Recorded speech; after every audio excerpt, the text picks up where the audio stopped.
住まいを探しているのかと言っていたが、不動産屋も兼ねてるのかな。そうかもしれません。クーラトルの相場は知りませんが、部屋だけなら1年契約で1万から3万ナール、5万ナールも出せば大きな家が借りられるかと。それなら宿に長期滞在するより安く済むな。 Hey, where the is that? It's supposed to be teddies. Where the teddies in the is? Welcome everyone to my humble abode. Grab a drink, make sure it's cold. We're talking about anime, new and old. Ladies and gentlemen, welcome to my anime lounge.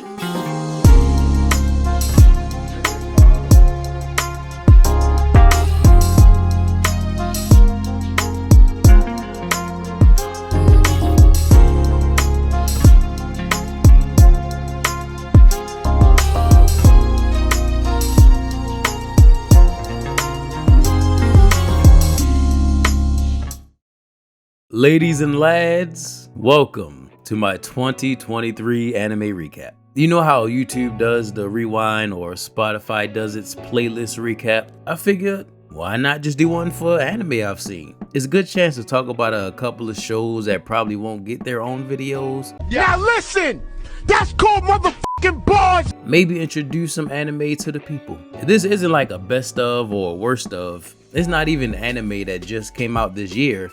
Just some shows I've seen in general, regardless of when, good or bad. I just feel like talking about some shows. So let's get to it. Just like you should get to hitting that like button. Push the goddamn button. If you're new and find yourself enjoying the video, hit that subscribe button, join the lounge, and enjoy talking anime with fellow watchers. Hit that bell for notifications so you know when the lounge is going to be open again. There's a seat for you. Join us, chill with us, laugh with us. Now let's get into it.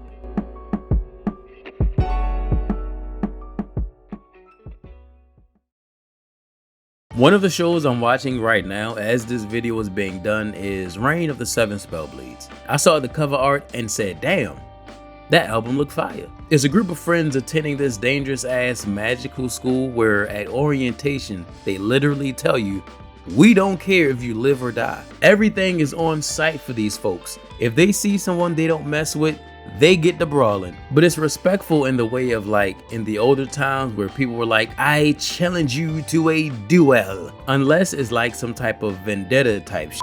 Because someone here, no spoilers, is on a secret revenge mission against some folk at this academy. And they are not f***ing around. They sending folk up to That upper room, nigga. The upper room with Jesus.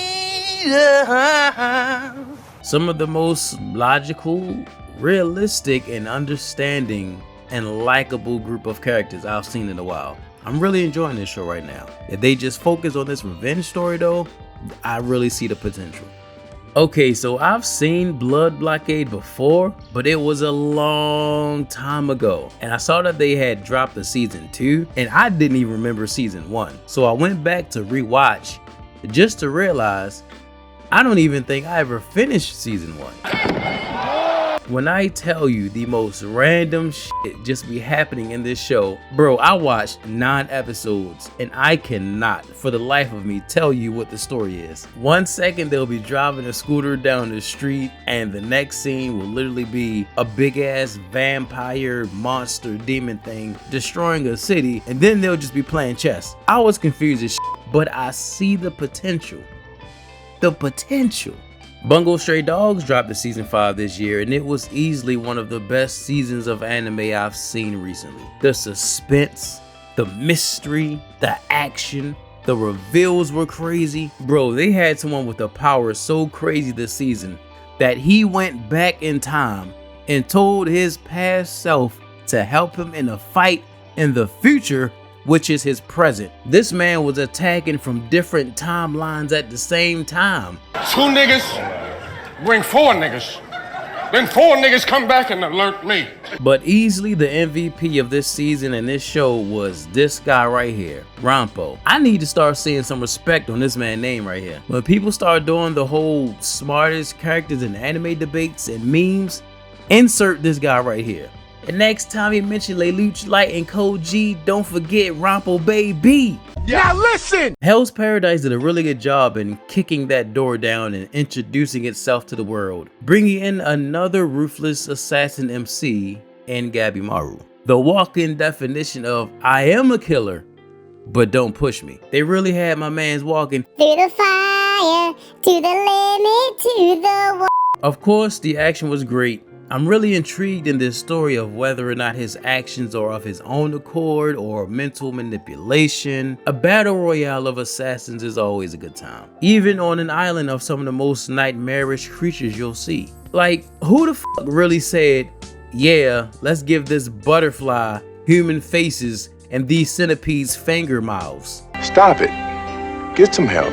Summoned to Another World for a second time was another one for the Isekai 2023 bundle that I gave a shot. So basically it's, as the title states, a dude gets summoned back to the same world that he did before. He wasn't killed and resurrected. He was just summoned as a hero to help that world. You know, the usual formula. The only interesting stuff are the things we don't get to see. Like, apparently during his first time coming to this world, he became the man. He was the big dog, the big hero. People worship this guy. They got statues and shit. But we only see the aftermath of an adventure that sounds more interesting than what's currently happening. And the quote-unquote antagonist or villain of this show is just the worst. The motivation was laughable. I was just like, really? Really? That's why you're doing it? Gave it a shot, couldn't get jiggy with it. Magic and Muscles. I like this show. Granted, it's carried by one of the most smoothest MCs in the game right now, Mash Burnhead. Nope. Mash Burndead. God damn, that's a name and a half right there, ain't it? Basically One Punch Man in magic school. This dude worked out and got so strong that people really think he's using magic. I love it. His unbothered nature is just comedy. The way he just keeps a straight face through it all, while everyone is just throwing magic around, he's just like...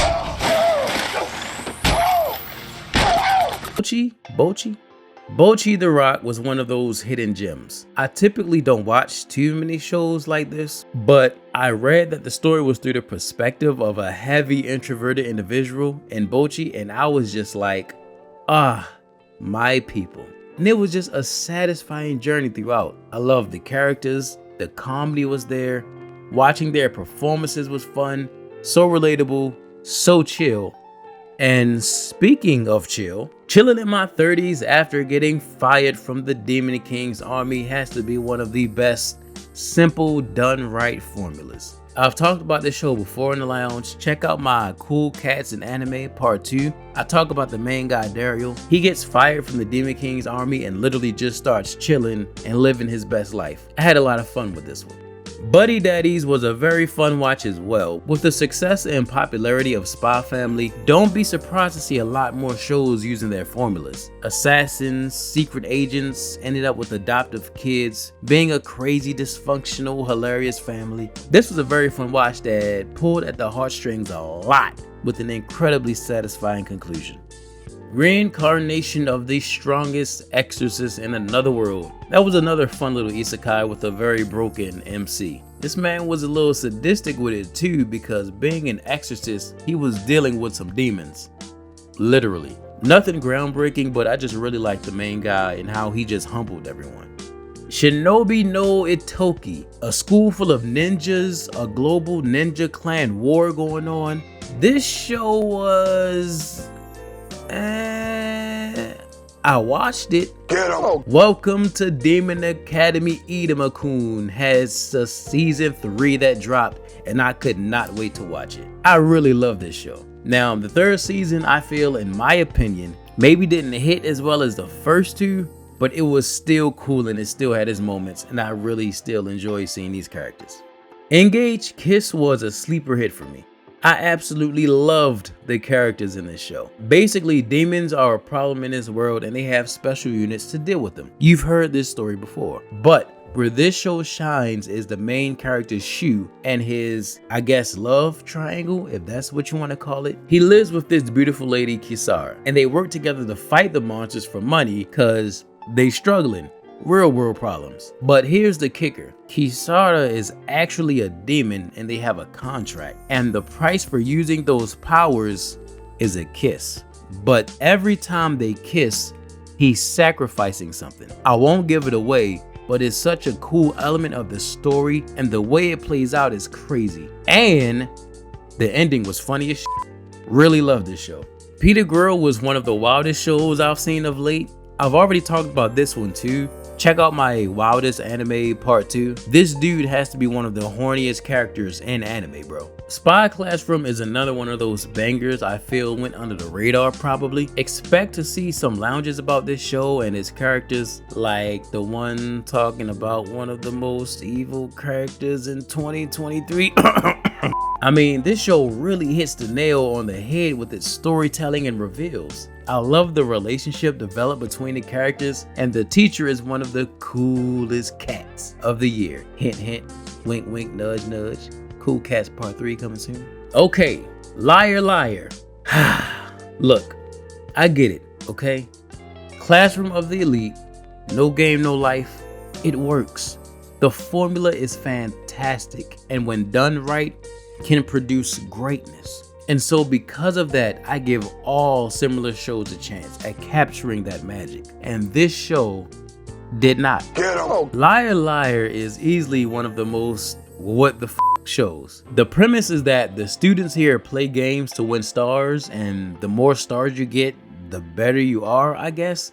But the problem comes in with how the games are played. It's not like there's a set list of games to choose from that they have to play, or like a set, faculty staff that comes in and moderates anything. They literally can just make up whatever game they want to play with whatever rules they want. And then somehow this device that they have provides a random list of abilities that they can use to give them an advantage in this game that they just made up. Don't ask me how this works. Like, for example, I can say, let's play rock, paper, scissors, but you can only use scissors. But then you can get an ability that allows you to change the rule so you don't have to only use scissors. This is the whole show. Just random shit happening with no logic, no stakes, nothing making sense. They can lie about how many stars they have. They can lie about the games. And then apparently the stars have some type of supernatural components to them as well. I see what they were going for,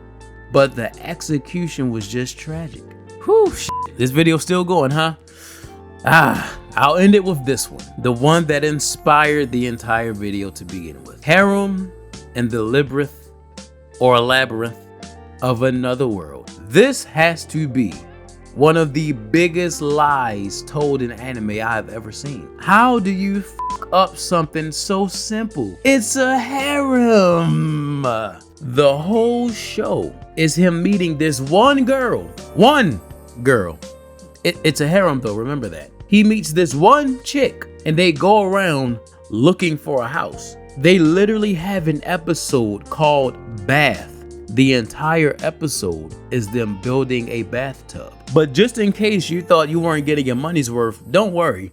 They do at the end of these episodes, so there's that. But the show is just so boring. There's nothing going on. The labyrinth isn't even a factor of the show. And then when the show is about to end, it's like they were like, oh shit, this was supposed to be a harem show, wasn't it? Enlighten me. Don't lie to me! I swear to God, don't lie to me! And then they had the nerve to use the last 30 seconds of the last episode to introduce the rest of the cast of the harem.